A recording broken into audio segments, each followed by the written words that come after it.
อาจารย์ทุกท่านนะคะก่อนอื่นขออนุญาตแนะนำนักศึกษาของเราก่อนนะคะอันนี้เป็นนักศึกษาปี1รหัส59นะคะก็เริ่มจากคุณนินีนะคะค่ะสวัสดีค่ะ อันนี้เดี๋ยวจะเป็นชาวเมียนมาก่อนใกล้บ้านเราเนาะอันนี้คุณซอวินค่ะอันนี้หน่วยนีนะคะแล้วก็อันนี้สาวมาไกลนะคะมาจากโคโมรอสนะคะชื่อคุณฮูด้าค่ะโอเคเราก็มาเริ่มกันเลยค่ะ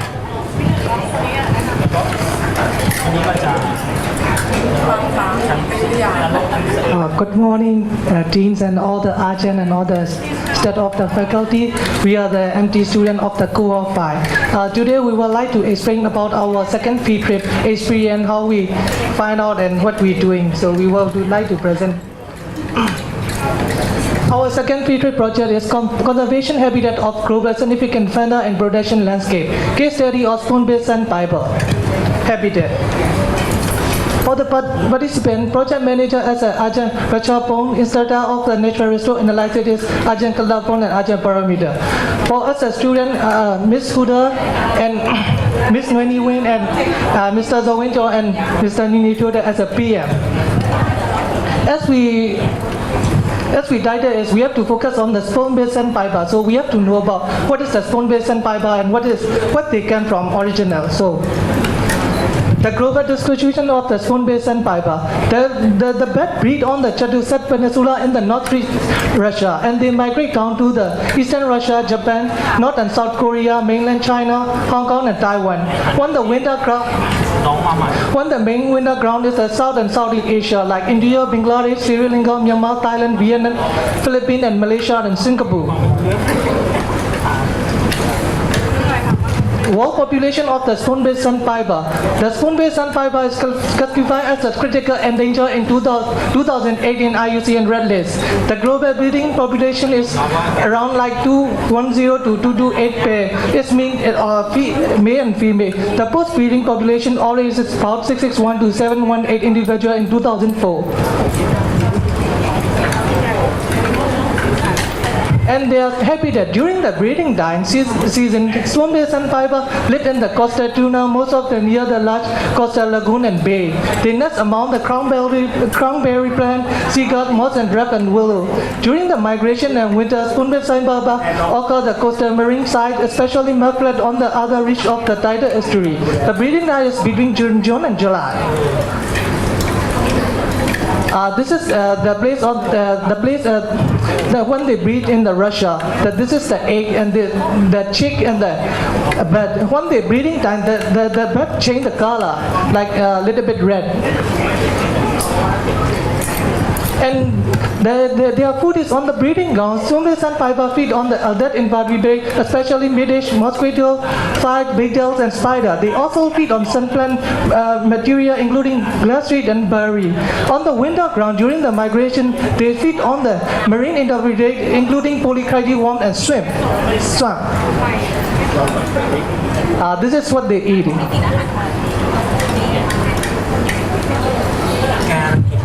Spoon-based sandpiper and many other shorebirds use the salt pan as a roosting and foraging site during the high tide and leave at the low tide for the mudflat on the coast of the Thailand. The migration time to the Thailand, the bird is between October to April. For the Thailand, the spoon-based sandpiper come to the two locations. One location is the Kokhan, is some province, another is Phakte in Phetchaburi. During the winter, between 2015 and 2016, the estimate of the bird population is about 10 adult birds in the Gulf of the Thailand. And this is the population of the spoon-based sandpiper in Kokhan. In 1999, they found out 3 or 4 birds they can find in the Kokhan. But in 2011 to 2007, they found only 1 bird in that area. So we want to know why. So we will decide to go to the Kokhan place. So this is our objective, to assess the habitat of the spoon-based sandpiper and to find out the factor affecting of the habitat of spoon-based sandpiper in Kokhan area, to find out the alternative economic opportunity for salt owner without losing salt production land. And this is the stereo area of the Kokan. We finished code and asset it. And although we decided to choose another place beside the Kokan, this is the Ben Bagya, because we choose this side because we want to compare the two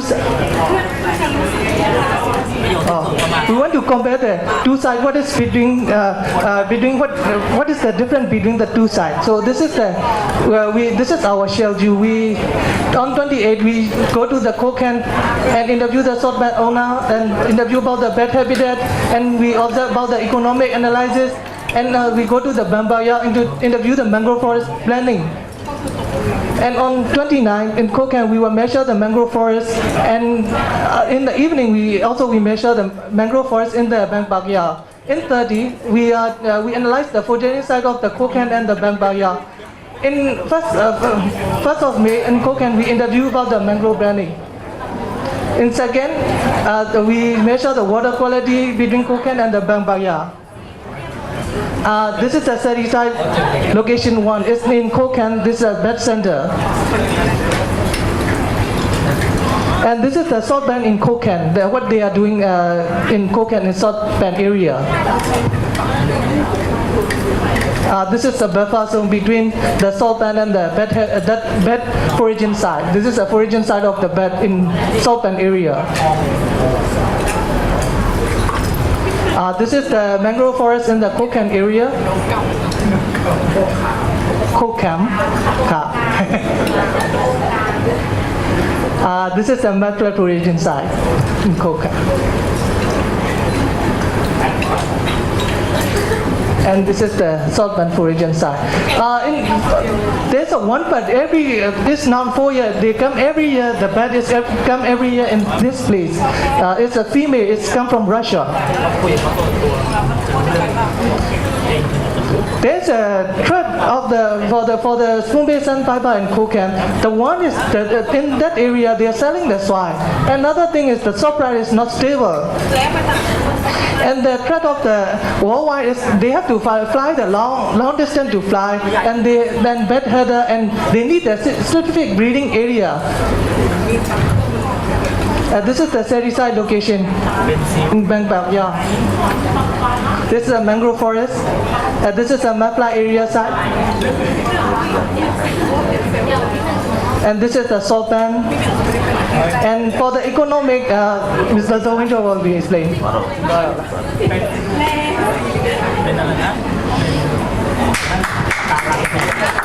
Thank you so much.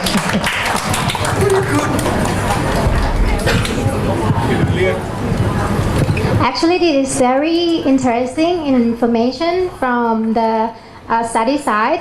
But what else we want to know about you is how do you feel about the field trips, and how do you feel about studying in Mahidol University, both field trip in the first and second field trip.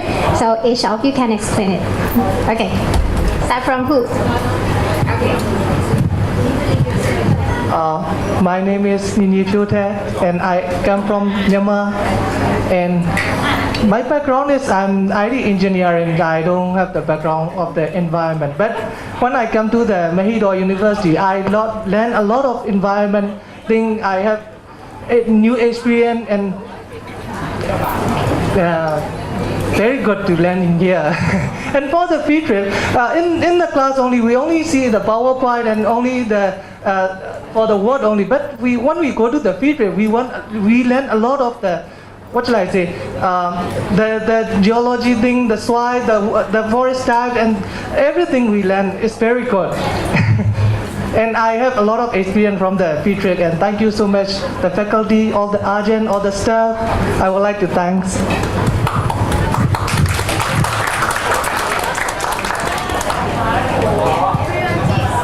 So next presentation, I think the main economic activities that you are going to present. Why? Yes, go on. Okay, because the spoon-bait sandpiper habitat is two locations. They feed in the Mapflat area at the seashore and when the high tide is coming, they move to the roosted in the salt pan area. That's why we have to focus on the salt protection as well. That's why. In Samut Sakhon, they have the main economic activity like the many fisheries and some many fish shrimp ponds. So this is the use for the domestic and also exports. This commercial business, and there is a traditional salt production we can also see, and also aquaculture ponds in many areas in this region. And also we can see the redbird visions and some tourism come in every day in this area. So this is a traditional sea salt production. So very simple way, they dry up the seawater and then they collect and they package and they sell it, something like that. This general. After that, they something to manufacture, like every day we use the salt like this. And then also they have another products to use with the salt to produce some materials in this picture. And at the time we interview with some salt pan owner, and they have also have a group or association, and we interview informally and how about their situation now. They have facing like salt price is very high and low rate fluctuated every time, so they have to survive longer sustainability. So we want to know about the fluctuation of the price. At the same time, they tell us in the Thailand there is another region like northeast Thailand, Korapladu. They also have a rock salt, so they also manufacture a lot of salts to import to the mainland. And also India, they import the salt from, so the salt price is going down. And also the salt production is only in the dry season, because the rainy season they cannot do the salt production. So this is the main reason they cannot do the business the whole years. And also now most of the area is changed to the aquaculture, like shrimps and fish ponds. And most of the salt pan owner, they change to the salt pond, fish pond, something like that. So this is another factor to influence to the swan-based sandpiper habitat area. And also there is now, even that we know that human development is very quick, and they also have a transportation, and some road is beside the salt pan, so that they have some dust and some impacts like a smoke from the vehicle. They impact to the salt pan business as well. And also there is now, we can see the industry and also urbanization is increased in when we see the land use map.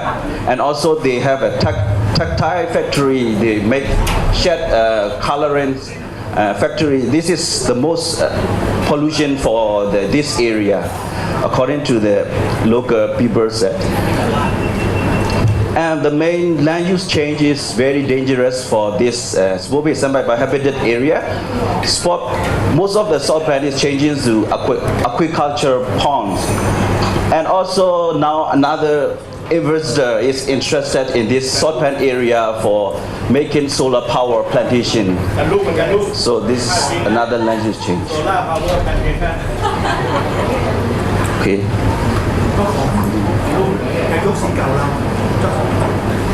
Okay. Okay, next.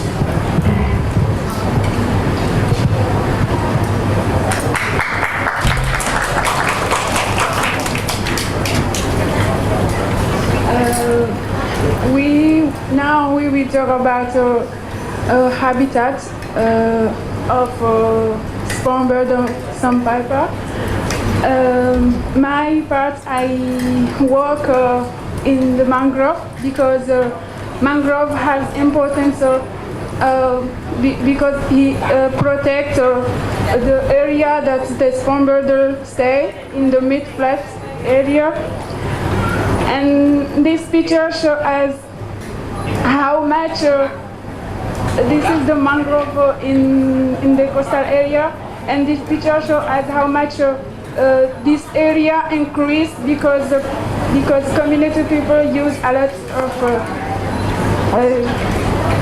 shrimp and shrimp farm, and also fishery and silk farm. This information we are do interview with the principal, with the center man from Kankam. Excuse me, how can you took this picture? This picture, how can you took it? Took from? Right, not took by yourself. This is Some other person pictures. yes, this is from the source is there from the Okay, next. Thank you.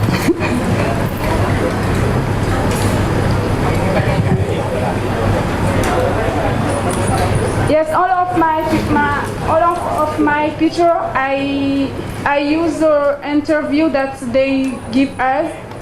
Yes, this is I interview how they do mangrove plantation to protect mid flats area, and this is the structure that they do it. They put bamboo to they put bamboo to carry sediment, and after that they will plant mangrove tree. This is after using bamboo, and after sediment carry in this area, and they plant mangrove, and they increase the area to protect the mid-flat area. And this one, this is the mechanic that they use to plant the tree, mangrove tree. They use also bamboo inside the area to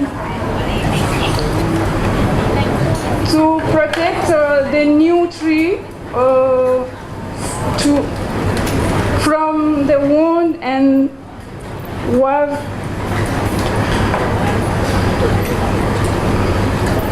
And this is the procession when they build bamboo sediments deposit time to time.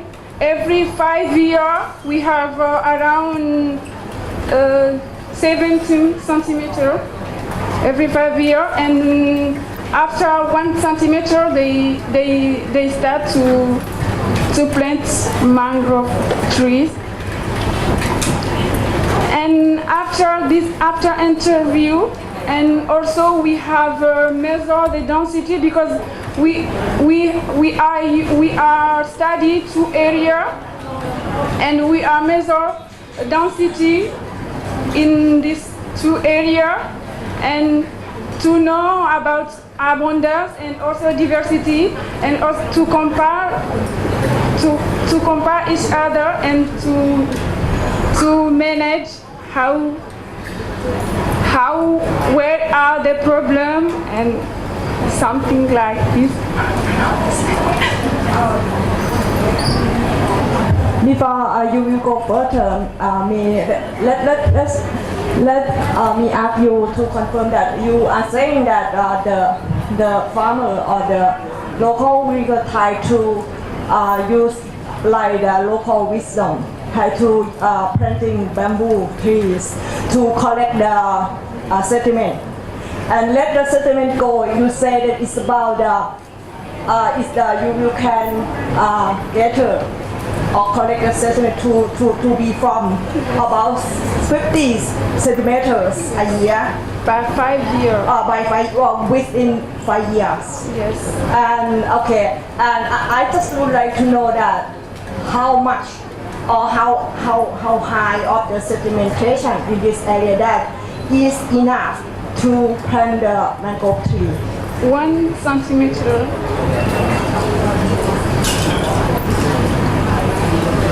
Yes, 1 centimeter. 5. Yes, 15. Not is not enough. 15 to 50. 50 to 15. 2 meters and 250 centimeter. okay, 250 centimeter.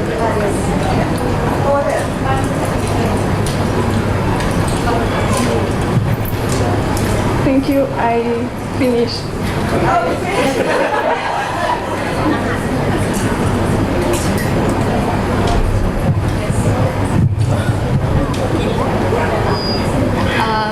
Now I'd like to present about the collection of the sediments and water sample because we collect the sediments and water sample.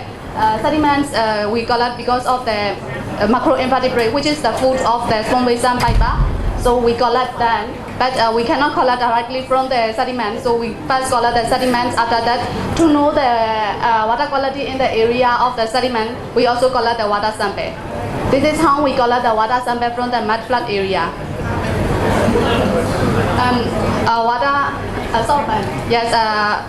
Water sample and sediment sample we collected from the mud flood area and from the salt pan area. Mud flood area, the depth of the sediment that we collect is about 10 centimeter depth because the swamp basin piper is their leg is not too long, so they can only reach to the short distance. That's why we collect only the 10 centimeter depth, so which is the less distance that they can collect the food. And the width of the area is we use the 40 centimeter plot to collect the sediment. Within that centimeter, we put the plot until the 10 centimeter depth, and we collect the sediment in the area. And the one that we use to collect the macroinvertebrate is we use 600 micron sieve, which can filter the polychaetes. So we take the sediments. After that, we filter out the sediment, the sieve, sand, and everything goes down. Let them go down by using the sieve, 600 micron sieve, and we let only the macroinvertebrate left in the sieve. This is how we take how we sieve the macroinvertebrate in the salt pan. And this is the way that we did. And this is water sample collecting. We collect the water sample at the site and also the place the canal which grow into the salt pan area. So we can compare the water sample where the original place and also in the salt pan. And we can estimate what is the difference and how this affect to the salt pan and to the sediment and the food of the swamp basin piper. Yes, this is how we measure the water sample in the area. It was because for the collecting of the water sample and sediment sample in the salt pan is quite easy, but for collecting the water sample and sediment sample in the mud flood it's very, very difficult because so we need to prepare a lot, and we need to know the tide time and also we also need to think in advance how to go to the area, and also the most important thing in the area is wearing the personal protective equipment. Yes, thank you very much.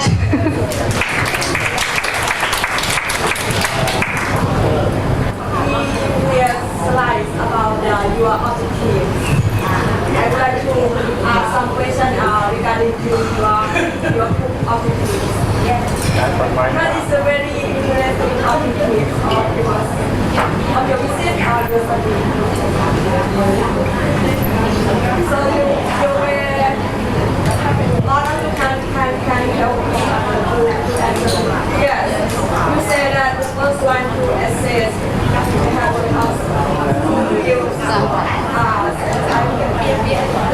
Please tell me what are the results towards this objective. How is the different? What kind of strategies, for example, that is good or is bad, or this kind of but you go to the future, so you just use your scientific observation or something like that.